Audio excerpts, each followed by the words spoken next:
और इसी खबर पर हमारी सहयोगी प्रगति हमारे साथ जुड़ गई हैं अयोध्या से। प्रगति, देखिए, समाजवादी पार्टी का नेता मोहित खान एक 12 साल की नाबालिग के साथ गैंगरेप करता है, लेकिन सवाल ये बड़ा है कि आखिर समाजवादी पार्टी के नेताओं को क्या हो गया, क्या सांप सूंघ गया? कोई भी इस पर कुछ बोलने को तैयार नहीं, चुप्पी साधे हुए हैं, एकदम ऐसे कर रहे हैं जैसे कुछ जानते ही नहीं है इस तरह की घटना के बारे में। बिल्कुल प्रियंका, ना ही कोई बयान, ना ही कोई ट्वीट और ना ही कोई नेता पीड़िता के घर तक पहुंचा या बात की हो या मदद का आश्वासन दिया हो। मदद करना तो दूर की बात, कोई भी नहीं सामने आया है।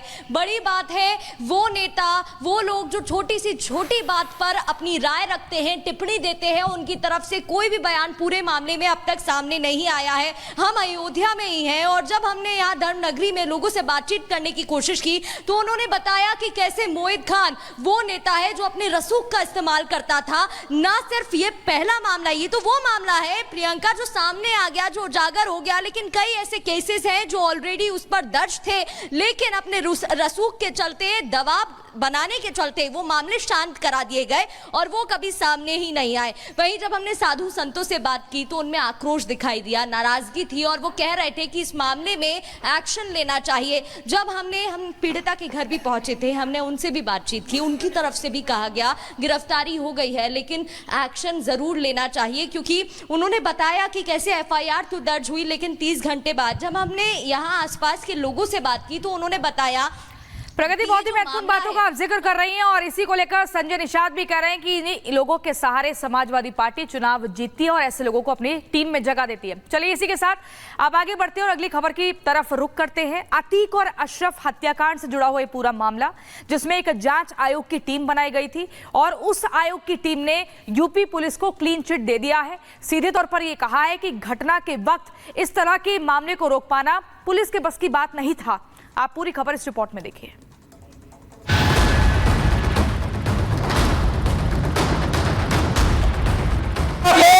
मिट्टी में मिला देंगे।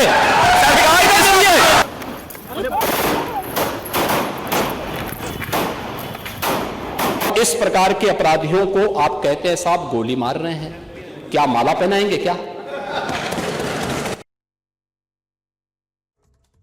जिस अतीक अहमद के खिलाफ पीड़ित परिवारों ने मुकदमा दर्ज कराया, उसके परिवार के खिलाफ, वह समाजवादी पार्टी के द्वारा पोषित माफिया है और उसकी कमर पर तोड़ने का काम हमारी सरकार ने किया है। और फिर मैं कहता हूं इसे इस माफिया को मिट्टी में मिला देंगे। सरकार किसकी है? उत्तर प्रदेश के विधानसभा में दिया मुख्यमंत्री योगी आदित्यनाथ का यह बयान तो आपको याद होगा, जिसके बाद प्रदेश से माफिया राज का अंत हो गया। याद तो आपको 15 अप्रैल 2023 को हुई अतीक अशरफ की इस हत्या की तस्वीर भी होगी, जिसमें माफिया मिट्टी में मिलते नजर आ रहे हैं।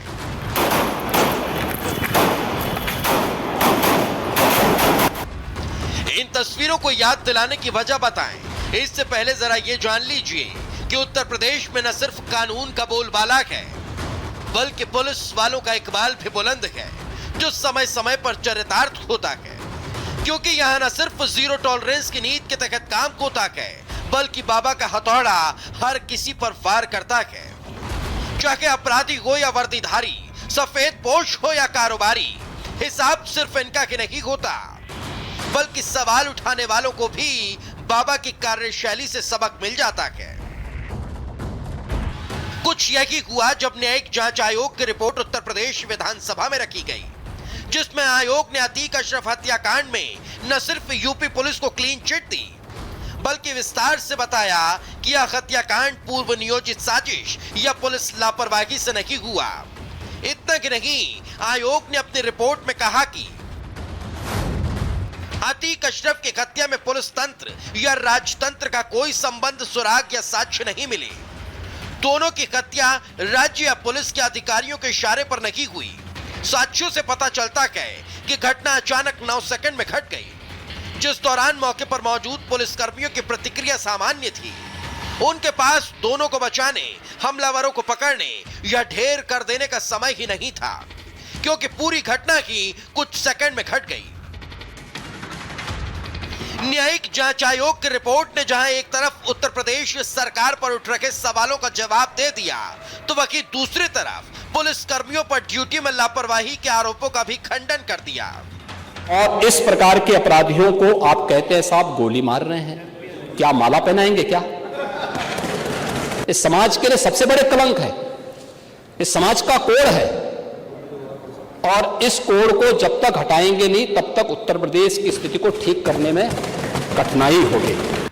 यही है बाबा का स्टाइल, वो जो कहते हैं वो करके दिखाते हैं।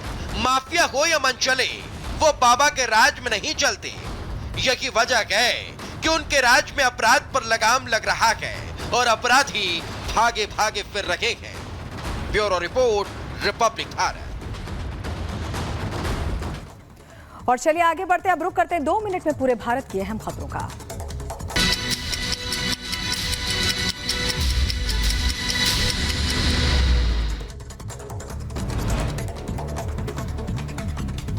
नीट विवाद पर सुप्रीम कोर्ट का आदेश, परीक्षा केंद्रों की हो सीसीटीवी निगरानी, रियल टाइम और बंद गाड़ी में इलेक्ट्रॉनिक लॉक सिस्टम के साथ भेजे जाएं परीक्षा के पेपर। केंद्रीय मंत्री गिरिराज सिंह का राहुल गांधी पर हमला, कहा संविधान हाथ में लेकर झूठ बोल रहे हैं राहुल बताएं किस अधिकारी ने किया फोन। राहुल गांधी के बयान पर सुकांता मजुमदार का पलटवार, कहा पहले से जमानत पर हैं राहुल, वैसे भी होगी गिरफ्तारी, भ्रष्टाचार किया है तो एक्शन होगा।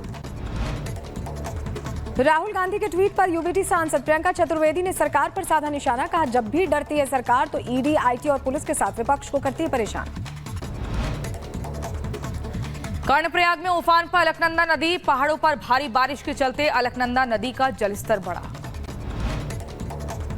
रामपुर में आसमानी आफत के बाद रेस्क्यू ऑपरेशन जारी, लोगों की तलाश में जुटी टीम।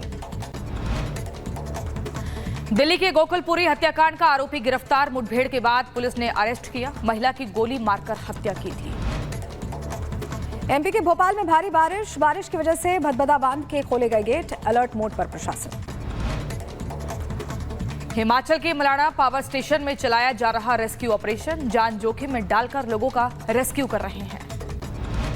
शिमला के रामपुर में लैंडस्लाइड के बाद मरम्मत का काम जारी, बादल फटने की घटना में 4 की मौत, 49 लोग अभी भी लापता बताए जा रहे हैं। तमिलनाडु के तिरुचिरापल्ली में कावेरी नदी में छोड़ा पानी मुक्का कोम्बू बांध तक पहुंचा, ड्रोन तस्वीरें सामने आई। अयोध्या में कांवड़ यात्रा को लेकर बढ़ी सुरक्षा, ड्रोन से की जा रही निगरानी, हर बेसिक सुविधाओं का रखा जा रहा है ध्यान।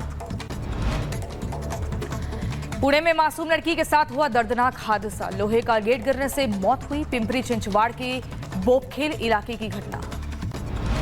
उत्तर प्रदेश के फर्रुखाबाद में मामूली बात पर भाई ने की भतीजी की पिटाई, मारपीट का वीडियो सोशल मीडिया पर वायरल हुआ।